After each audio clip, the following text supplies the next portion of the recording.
Pada zaman dahulu, ya, orang-orang Kristen bersama-sama, ya, murid-murid Kristus, ya, itu bersama-sama dengan orang-orang Yahudi lainnya itu beribadah di tempat yang sama. Di mana itu?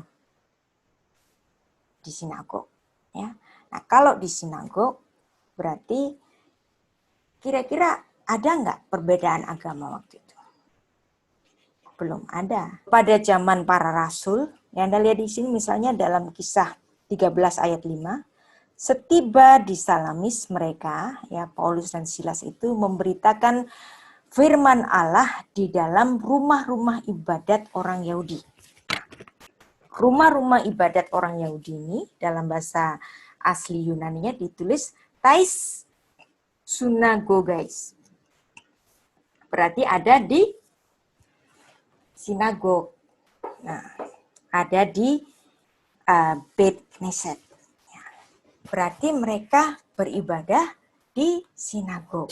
Lah, sekarang kok orang Kristen nggak lagi beribadah di sinagog? Kenapa kira-kira? Nah, tentu saja ada ketidaksepakatan kala itu dan tentu saja ada pemicunya. Nah, pemicunya adalah yang disebut oleh orang Kristen itu dengan istilah konsili Jamnia. Nah, konsili Jamnia. Nah, sebenarnya orang Yahudi itu nggak nyebut istilah konsili Jamnia ini, ya. Konsili Jamnia itu diberikan oleh orang Kristen kepada pertemuan para rabi di kota Jamnia atau kota Yafne dalam bahasa Ibrani-nya itu, ya. Sebuah kota kecil di sepanjang dataran pantai selatan Israel antara kota Yafa dan Asdod di situ. Nah, kenapa pertemuan mereka, ya, bedin mereka itu pindah ke Yafne ini? Karena bait Allah sudah runtuh. Berarti pertemuan ini pastilah setelah bait Allah itu runtuh.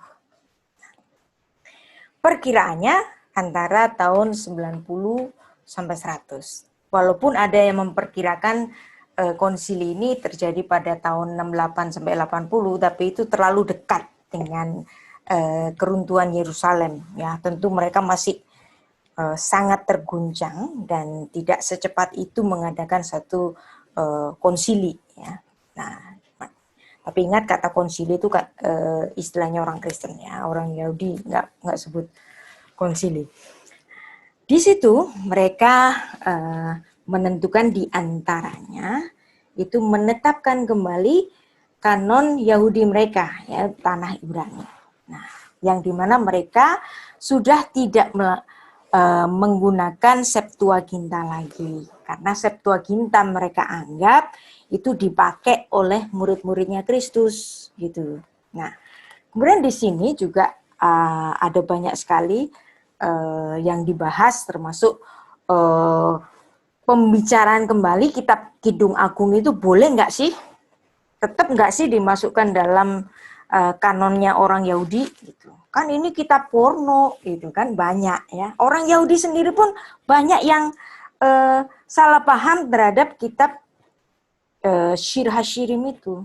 Tetapi justru dari pertemuan di Yafne ini, Rabbi Akiva mengatakan, ya, khas vesalom, ya, biarkan itu ada tetap dengan damai, ya, karena shekol, ya, haketuvim kodesh, veshir hashirim kodesh kadashim, ya.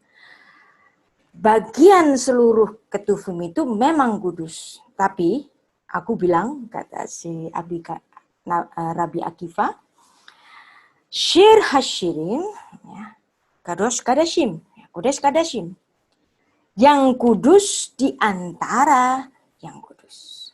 Ya.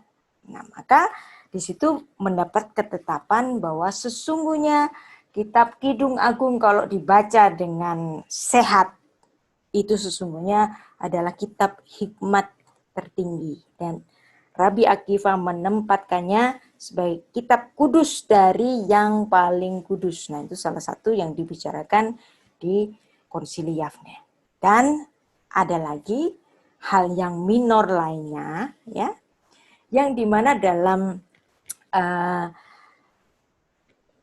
Konsili Yavne ini menyusun satu doa kutukan untuk murid-murid Yesus. Dan ini yang menjadikan perpecahan antara orang Yahudi rabbinik dengan orang Yahudi yang sudah menjadi murid Kristus. Nah, di konsili itu juga memberikan ketetapan kalau tanah Ibrani itu ditulis dalam bahasa Ibrani. Sehingga kitab-kitab yang ditemukan dalam Septuaginta, ya, yang beberapa kitab itu yang tidak ditemukan salinan aslinya dalam bahasa Ibrani itu tidak diterima. Nah, oleh bapak-bapak gereja yang tidak diterima ini sebagai protokanonik itu dimasukkan dalam kategori deuterokanonika, ya. Tetapi deuterokanonika ini apakah bikin-bikinan dari gereja ortodok atau gereja Katolik? Kan enggak. Itu kan sudah ada sebelum Yesus Kristus. Nah, ini salah paham ini perlu kita luruskan, ya. Dan kitab itu lebih tua dari zaman Esra dan ditulis di sekitar Palestina, ya. Nah, karena ada ya satu pembicaraan juga yang walaupun sebenarnya minor, tapi itu menyebabkan perpisahan antara Yahudi rabbinik dan orang-orang pengikut Kristus, orang Yahudi yang menjadi pengikut Kristus yang kemudian disebut sebagai orang-orang Kristen, ya, orang-orang Hanotsrim. Nah, jadi di sini mulai perpecahannya. Nah, perpecahannya itu karena apa? Karena orang Kristen gondok, ngamuk banget. Kenapa ngamuk? Ya, karena ya dalam sidang itu menetapkan satu birkat haminim, kutuk kepada kaum bidat. Ya. Kata birkat itu kan seharusnya berkat, ya, secara harfiah, tetapi di sini dalam artian kutuk. Jadi kata berkat itu bisa digunakan secara eufemisme, kata yang menghaluskan dalam artian kutuk. Nah, apa itu minim? Nah, minim itu adalah bidat. Nah, jadi kita dibidatin oleh orang-orang Yahudi rabbinik. Nah, barangkali ya itu memang kesalahan orang Kristen ikut andil gitu. Misalnya gini, ya, ini saya mengandai-andai saja. Anda nggak setuju nggak apa-apa. Nah, ketika kejatuhan bait Allah di Yerusalem tahun 70, ya, dan itu terjadi, dan nubuat itu ditulis dalam Matius pasal 24, ya, di khotbah Yesus di atas bukit Zaitun, ya, apa yang dikhotbahkan Yesus itu terjadi betul-betul. Tidak ada satu batu pun akan berdiri di tempat ini, ya. Dan betul, bait Allah itu dihancurkan oleh Jenderal Titus pada tahun 70. Nah, ketika hal itu terjadi, dan terjadi peperangan yang luar biasa di Yerusalem. Nah, mungkin orang-orang Kristen ini jahat gitu. Mungkin berseluruh tuh nggak percaya sih dibilangin. Bait Allahmu runtuh kan? Nah, ketika diserang semacam ini, mereka serang balik gitu. Menyusun doa kutuk untuk kaum bidat, orang Kristen dibidatin. Nah, ya. Jadi di sini siapa yang menyusun birkat haminim itu? Dia adalah Shmuel Hakatan, ya, yang termasuk pemimpin sidang kala itu. Nah, ini isinya. Nah, yang dimana birkat yang seharusnya artinya berkat, tapi berkat ini dalam artian mengutuk, ya. Nah, sebenarnya ya memang ada friksi, gesekan antara murid Kristus dengan orang-orang Yahudi yang belum percaya Kristus. Tetapi dari lecture ini saya ingin kita ini semua menjadi anak-anak rekonsiliasi.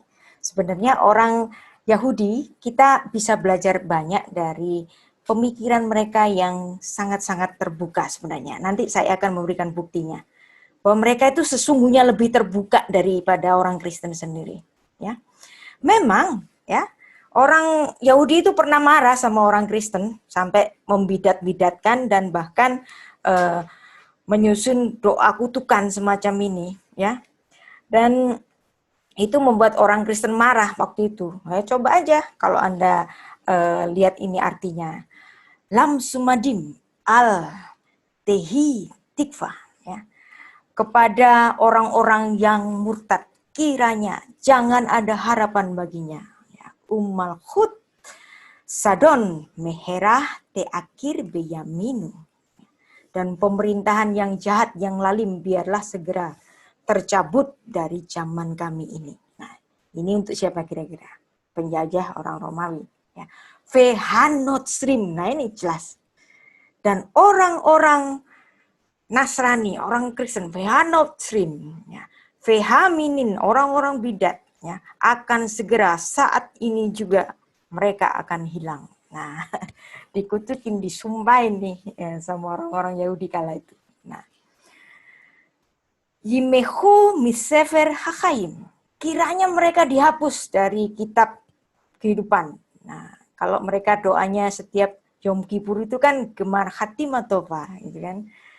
Selamat, namamu sudah ditulis di buku kehidupan. Nah, di sini orang Kristen disumpahin namanya dihapus dari kitab kehidupan dan seterusnya, ya. Jadi ini memang kitab kutukan untuk orang Kristen oleh orang Yahudi dan orang Kristen marah waktu itu. Tapi kalau Anda lihat ya, dari apa yang dicatat dalam Berachot 28b ini, jangan cuma dibaca birkat haminimnya saja. Nah, karena sebenarnya Talmud itu kalau saya melihat dia itu seperti notulen, ya, berisi pengajaran apa saja. Yang baik ditulis, yang jelek juga ditulis. Nah, kalau Anda bisa membaca bahasa asli Ibrani ya di sini, ya, Leshana akheret shekhaha. Nah, ini cantik sekali di sini. Ya, semua hakatan itu nyusun doa kaum bidat. Ya, tapi kemudian ditulis Leshana akheret, ya, pada tahun yang kemudian shekhaha. Dia lupa. Artinya apa? Dia sudah tidak marah lagi. Tapi doanya tadi tetap ditulis. Nah, artinya apa di sini? Ya, Talmud itu juga sebagai bukti sejarah. Sejarah yang baik ditulis, sejarah yang jelek juga ditulis. Ini seperti Alkitab, ya. Seperti saya nggak menempatkan Talmud setara dengan Alkitab, enggak ya. Kalau Anda melihat Alkitab itu, Daud itu berzina. Ya, ngambil istri orang, bukan cuma ngambil, dibunuh itu lakinya. Wow, nggak dihapus itu. Ya. Skandal itu nggak dihapus dari Alkitab. Kalau saya sebagai seorang penulis Alkitabnya, jangan deh, ini kan aib. Aku tip X, ya. Tapi untungnya Alkitab itu nggak ditulis oleh seorang Rita Wayu. Karena kalau saya yang nulis, nanti tak tip X itu. Ini tabu, nggak boleh ini. Masa Nabi kok bunuh orang, ngambil bininya. Gitu. Tapi Alkitab tetap secara jujur nulis demikian. Kenapa? Dari peristiwa itu, kiranya umat boleh belajar. Demikian juga dalam Talmud ini. Anda lihat.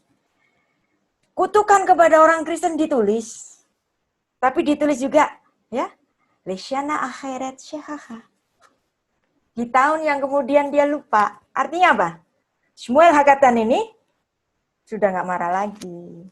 Ya, mantap kan? Nah, itu kan artinya di sini, ya.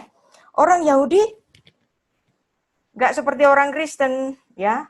Misalnya, contohnya, Protestan itu kan suka buka-buka wadi. Wah, apa itu? Katolik jualan surat pengampunan dosa. Itu aja terus diomongin. Yang reformasi dari orang Katolik sendiri nggak dilihat. Ya. Yang dimana Paus itu menyatakan permintaan maaf pada kesalahan-kesalahan masa lalu juga nggak dilihat. Termasuk kesalahan menghukum seorang Galileo. Itu kan Paus sudah minta maaf. Tapi itu kan dibuka terus. Nah ini orang Kristen. Pokoknya yang jelek dilihat. Nah tapi orang Yahudi kan enggak. Ya. Ketika si Shmuel Hakatan itu sudah nggak marah, ditulis. Ya.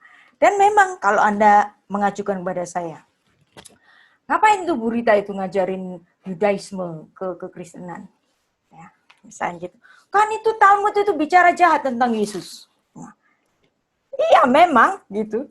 Nah, seperti tadi, hal yang jelek ditulis, hal yang baik ditulis. Sehingga dari situ umat belajar. Nah, kata Injil itu pernah diplesetin sama orang Yahudi.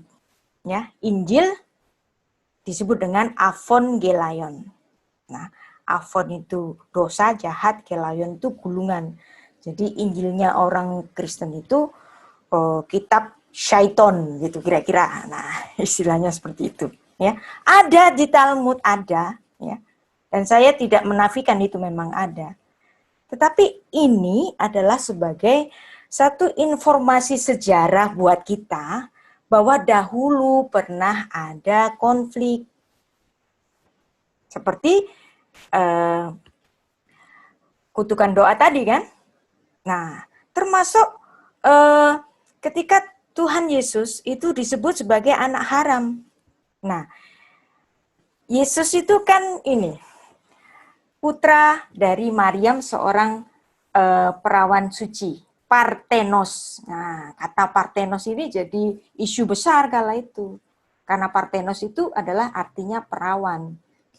Nah, orang-orang Yahudi yang tidak percaya Yesus mengatakan itu bukan putra Parthenos. Itu Ben Pandira, ya. Pantera, bukan Parthenos tapi Pantera, diplesetin.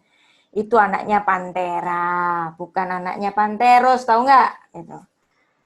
Pantera itu seorang nama dari serdadu Romawi. Jadi Maria itu selingkuh sama Pantera, melahirkan Yesus.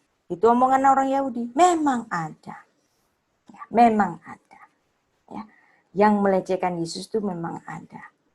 Tetapi, sekali lagi, itu adalah satu literatur yang bagi kita itu adalah sejarah yang hari ini boleh kita baca sebagai sesuatu yang terjadi kala itu. Seandainya itu dihapus, ya, kita nggak tahu kalau pada zaman itu ada konflik. Ya. Jadi informasi semacam ini tidak kita pandang sebagai pelecehan kepada Yesus. Tetapi ini sebagai suatu notulen di masa lalu bahwa kala itu ada pertikaian antara Yahudi yang percaya Yesus dan Yahudi yang belum percaya Yesus. Bagaimanapun, ya, para rasul itu orang-orang Yahudi juga kok. Dan apa yang diplesetkan oleh orang-orang Yahudi, Parthenos menjadi Pantera tadi, sebenarnya sudah diluruskan oleh Bapak Gereja yang namanya Origenes pada abad ketiga. Nah, dari tulisannya itu, ya, Kontra Celsus itu memberikan pemahaman bahwa Yesus itu bukan putra Pantera, tetapi dia adalah putra dari sang perawan yang suci, Maria, Parthenos itu tadi. Nah, kata Pantera Parthenos nanti kita bisa buka nanti kalau deket-deket Natal ya. Nah, siapakah golongan haminim di kutukan bidat tadi? Ya jelas orang Kristen. Dan itu menunjukkan ada konflik kala itu. Nah, sama juga. Misalnya, Anda akan menemukan hal-hal lucu dalam literatur rabbinik. Misalnya dalam Yevamot 63. Ini lucu. Tetapi orang Yahudi juga nggak walaupun memandang ini tidak semuanya setuju, tetapi membiarkan itu tetap dalam literatur. Karena itu seperti notulen, bahwa pernah ada rabi yang mengajarkan demikian. Jadi ada rabi mengajarin demikian. Ketika Hawa itu belum diciptakan bagi Adam, ya, itu si Adam itu intercourse dengan semua binatang yang ada di Eden. Ini kan lucu, ya. Dan kemudian apakah ini perlu kita lecehkan? Oh, apa itu? Yahudi ku gila gini-gini. Enggak.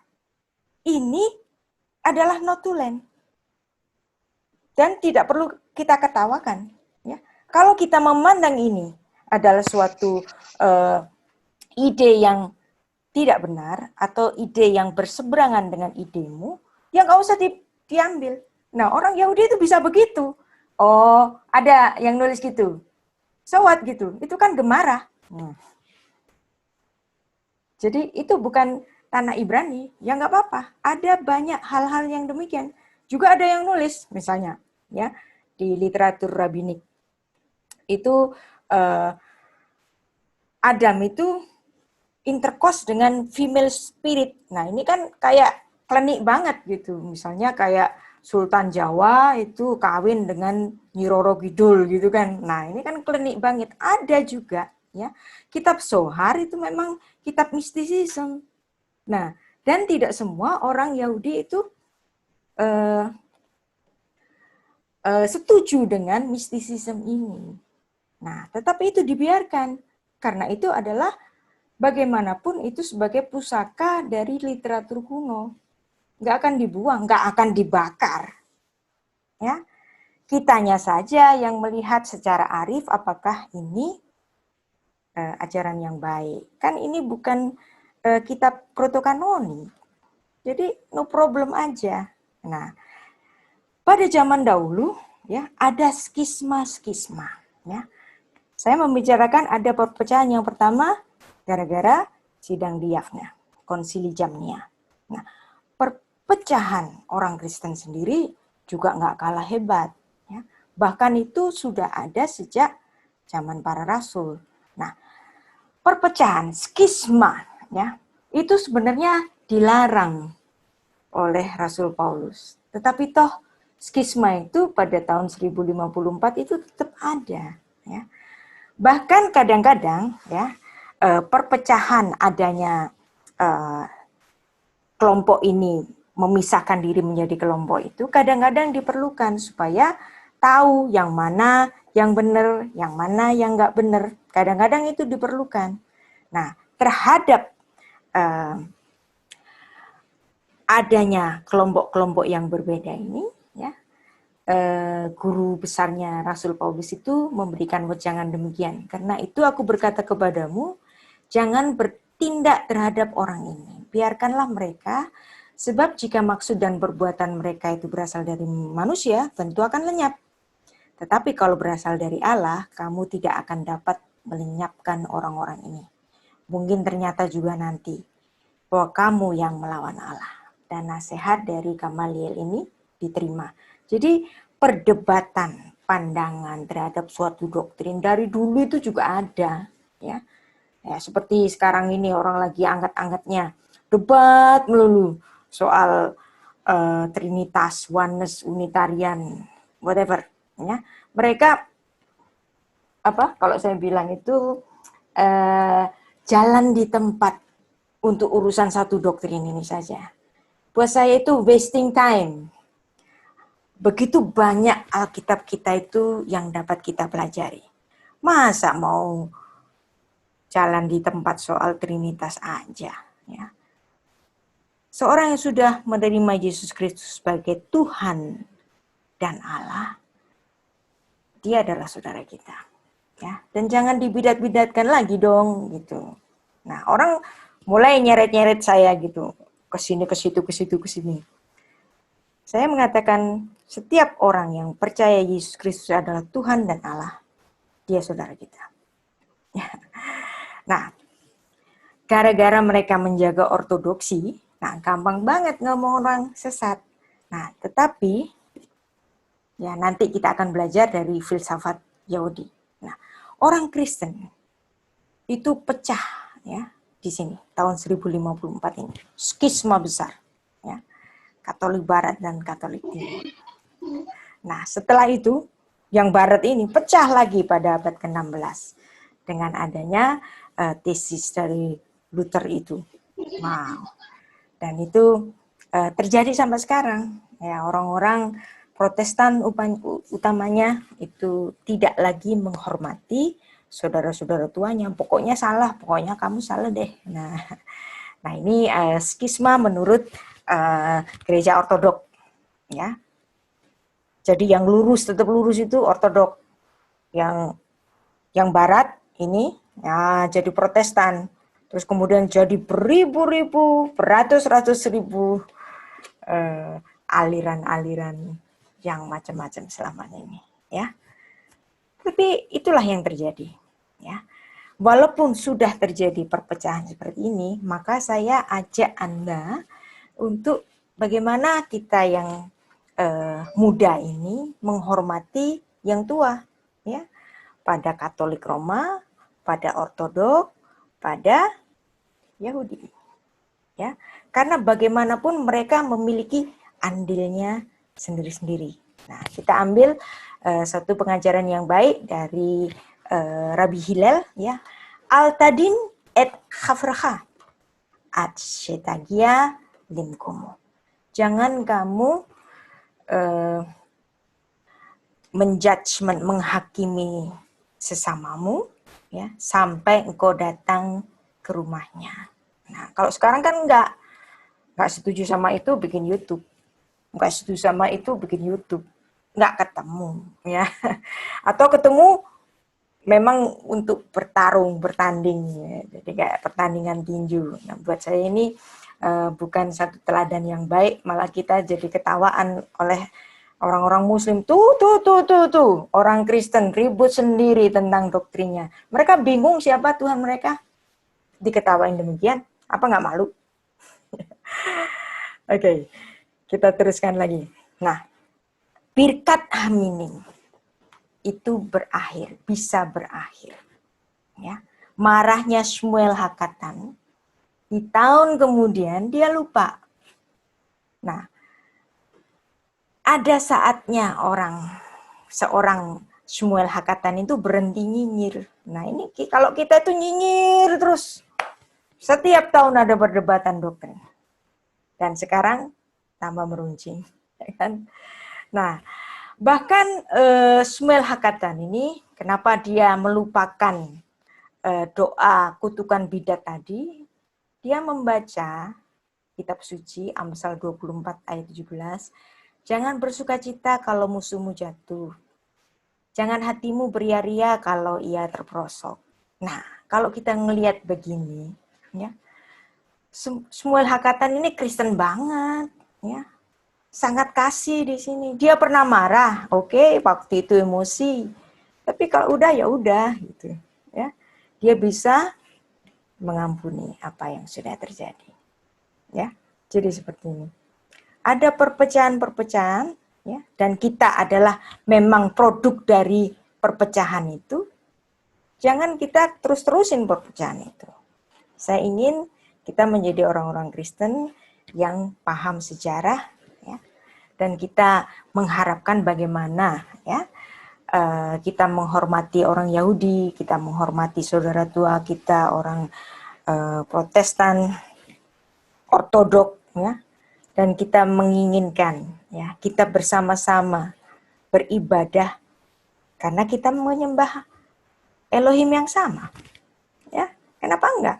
Bisa. Nah, kita harus mengingat kebaikan, ya. Jadi hakarat hatov. Nah, ini juga adalah satu tradisi orang Yahudi yang baik untuk kita ikuti. Jadi ketika mereka itu diperhadapkan dengan Bani Edom, nah, ada satu ayat yang jangan engkau memuji orang Edom, karena Edom bagaimanapun adalah saudaramu. Nah, dan Esau itu selalu baik sama Yakub sebenarnya. Nah, mengingat kebaikan, nah, ini yang penting. Ya. Hakarat hatov. Yahudi memberikan teladan yang baik. Saudara kita Katolik Ortodok juga memberikan teladan yang baik. Nah, kalau Anda lihat di sini, ya, penemuan